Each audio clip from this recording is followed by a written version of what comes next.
মৰমৰ ছাত্ৰ-ছাত্ৰীসকল, আজি আমি আলোচনা কৰিম দশম শ্ৰেণীৰ সমাজ বিজ্ঞানৰ ইতিহাস খণ্ডৰ পাঠ মহাত্মা গান্ধী আৰু ভাৰতৰ স্বাধীনতা আন্দোলনৰ তিনিটা গুৰুত্বপূৰ্ণ বিষয় ৰাওলাট আইন, সত্যাগ্ৰহ বা অহিংস আন্দোলন আৰু jallianwalabagh হত্যাকাণ্ড।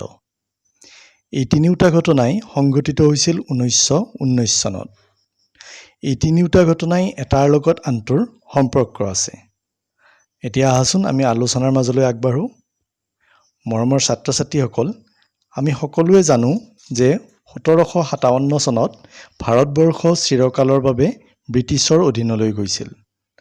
1914 চনত যেতিয়া প্ৰথম বিশ্বযুদ্ধ আৰম্ভ হৈছিল, ইংৰাজ চৰকাৰে প্ৰতিশ্ৰুতি দিছিল যে যুদ্ধত অংশ ল'লে পৰাধীন দেশসমূহক যুদ্ধৰ পাছত স্বায়ত্তশাসন প্ৰদান কৰা হ'ব। এই কথাত পতিয়ন গৈ ভাৰতৰ স্বাধীনতা আন্দোলনৰ অগ্ৰদূত মহাত্মা গান্ধীসহ অনেকেই যুদ্ধত ইংৰাজ মিত্ৰবাহিনীক সহায় কৰিছিল। কংগ্ৰেছ দলেও এই ক্ষেত্ৰত নৈতিক সমৰ্থন আগবঢ়াইছিল। গান্ধীজীয়ে গুজৰাটৰ কৃষকসকলক সৈন্যবাহিনীত যোগ দিবলৈ উৎসাহিত কৰিছিল। 1919 চনত যুদ্ধ শেষ হ'ল। ইংৰাজ মিত্ৰবাহিনী জয়ী হ'ল। কিন্তু ইংৰাজ চৰকাৰে ভাৰতবাসীক যি কথা দিছিল সেই কথা ইংৰাজসকলে পালন নকৰিলে। যুদ্ধত যিসকল ভাৰতীয় সৈন্যই অংশ লৈছিল তেওঁলোককো বৰ্খাস্ত কৰি নিজ নিজ গাঁৱলৈ পঠিয়াই দিছিল। অৰ্থনৈতিক মন্দা আৰু দুৰ্ভিক্ষই দেখা দিছিল। ফলত ভাৰতবাসীৰ মনত ইংৰাজসকলৰ প্ৰতি সন্দেহৰ ভাৱ ঘনীভূত হৈছিল আৰু এই সন্দেহৰ পৰাই ক্ষোভ আৰু ইংৰাজ বিৰোধী মনোভাৱৰ সূচনা হৈছিল। ইয়াৰ ফলস্বৰূপেই ইংৰাজ চৰকাৰে এফালে মণ্টেগু চেমছফোৰ্ড শাসন সংস্কাৰ আইন কৰি ভাৰতীয় লোকসকলক শান্ত কৰাৰ চেষ্টা কৰিছিল। আনফালে ৰাওলাট আইনৰ দৰে নিৰ্যাতনমূলক আইন জনগণৰ ওপৰত জাপি দিছিল।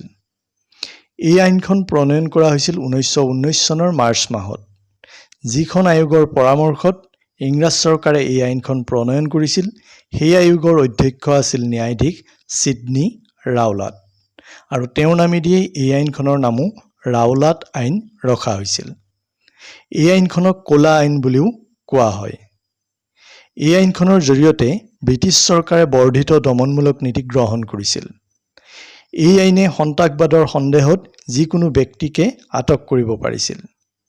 যিকোনো ব্যক্তিকে বিনা বিচাৰে 2 বছৰ কাৰাগাৰত নিক্ষেপ কৰাৰ কৰ্তৃত্ব ব্ৰিটিছ চৰকাৰক প্ৰদান কৰিছিল।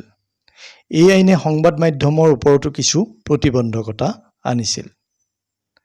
আৰু এই আইনখনৰ প্ৰতিবাদতেই মহাত্মা গান্ধীৰ নেতৃত্বত 1919 চনৰ 6 এপ্ৰিলত এক দেশজোৰা সত্যাগ্ৰহ আন্দোলন আৰম্ভ হৈছিল, যাক ৰাওলাট সত্যাগ্ৰহ বুলিও কোৱা হয়।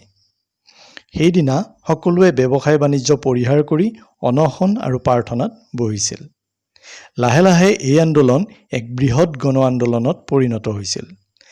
এই আন্দোলনে গান্ধীজীক এজন সৰ্বভাৰতীয় নেতাৰ ৰূপত প্ৰতিষ্ঠিত কৰিছিল। আন্দোলনৰ সময়তেই গান্ধীজীক পঞ্জাৱ যোৱাৰ পথত গ্ৰেপ্তাৰ কৰা হৈছিল আৰু ইয়াৰ প্ৰতিবাদত আহমেদাবাদৰ শিল্প শ্ৰমিক আৰু পঞ্জাৱৰ সাধাৰণ জনগণ বিক্ষুব্ধ হৈ পৰিছিল। ফলত চৰকাৰে গান্ধীক মুক্তি দিবলৈ বাধ্য হৈছিল। ইয়াৰ পাছতো কিন্তু বিক্ষোভ কমা নাছিল। বিক্ষোভৰ লক্ষ্য হয় চৰকাৰী দপ্তৰ আৰু যান-বাহন। বগা ছালৰ ইউৰোপীয় কৰ্মকৰ্তা আৰু অধিবাসীৰ ওপৰত ভাৰতীয় লোকসকল ক্ষুব্ধ হৈ উঠিছিল। তেওঁলোকক আক্ৰমণৰ লক্ষ্য কৰি লৈছিল আৰু এনে হিংসাত্মক ঘটনাৰ ফলস্বৰূপেই গান্ধীজীয়ে এই আন্দোলন 18 এপ্ৰিল তাৰিখে বন্ধ কৰি দিছিল। ইয়াৰ পিছত পঞ্জাৱত ইয়াৰ এসপ্তাহমানৰ ভিতৰত এই আন্দোলনে তীব্ৰ ৰূপ ধাৰণ কৰিছিল, যাৰ ফলত নেকি আমি jallianwalabaghৰ হত্যাকাণ্ডৰ দৰে ঘটনা দেখিবলৈ পাইছিলোঁ। পঞ্জাৱত এই আইনখন অনুসৰি কংগ্ৰেছৰ 2জন নেতা ডক্টৰ সত্যপাল আৰু ডক্টৰ শফিউদ্দিন কিচলুক 10 এপ্ৰিল তাৰিখে আটক কৰা হৈছিল আৰু ইয়াৰ প্ৰতিবাদত 13 এপ্ৰিল তাৰিখে অমৃতসৰৰ jallianwalabaghত এখন গণসভা অনুষ্ঠিত হৈছিল। নিৰাপত্তাৰ দায়িত্ববাহী বিষয়া জেনেৰেল ডায়াৰে উক্ত সভাখন হোৱাত কোনো বাধা প্ৰদান কৰা নাছিল। সভা অনুষ্ঠিত পথাৰখনৰ সকলো ফালেই ওখ দেৱাল আছিল আৰু প্ৰৱেশ কৰিবলৈ এটা মাত্ৰ সৰু পথ আছিল। সভাখন হৈ থাকোঁতেই জেনেৰেল ডায়াৰৰ নিৰ্দেশত নিৰাপত্তাৰক্ষীয়ে নিৰস্ত্ৰ মানুহবোৰৰ ওপৰত গুলীচালনা কৰিছিল। ডায়াৰৰ মন্তব্য অনুসৰি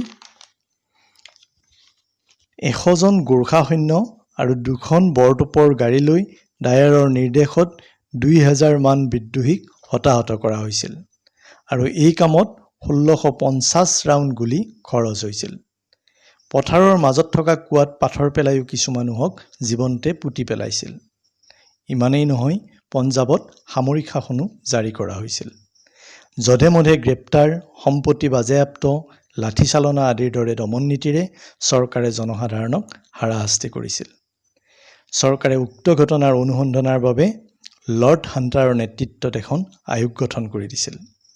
কিন্তু উক্ত আয়োগেও জেনেৰেল ডায়াৰক ক্লিন চিটহে দিছিল। ব্ৰিটিছ চৰকাৰে ডায়াৰক চাকৰিৰ পৰা অব্যাহতি দিছিল যদিও তেওঁক দোষমুক্ত বুলি ঘোষণা কৰিছিল। সমগ্ৰ ভাৰতবৰ্ষত এই ঘটনাৰ বাবে অসন্তুষ্টিৰ বতাহ বলিছিল। দেশে বিদেশে ব্ৰিটিছ চৰকাৰৰ এই নগ্ন অত্যাচাৰৰ বিৰুদ্ধে প্ৰতিবাদৰ ঢৌ উঠিছিল। জালিয়ানৱালাবাগৰ এই ঘৃণনীয় আৰু বৰ্বৰোচিত ঘটনাৰ প্ৰতিবাদত ৰবীন্দ্ৰনাথ ঠাকুৰে ব্ৰিটিছ চৰকাৰে প্ৰদান কৰা নাইট উপাধি পৰিত্যাগ কৰিছিল। ভাৰতীয় জাতীয় কংগ্ৰেছৰ নেতা CF এণ্ড্ৰুজে এই ঘটনাক কচাইখানাৰ গণহত্যাৰ সমতুল্য বুলি নিন্দা কৰিছিল। মৰমৰ ছাত্ৰ ছাত্ৰীসকল, আজিৰ আমাৰ আলোচনা ইমানখিনিয়েই।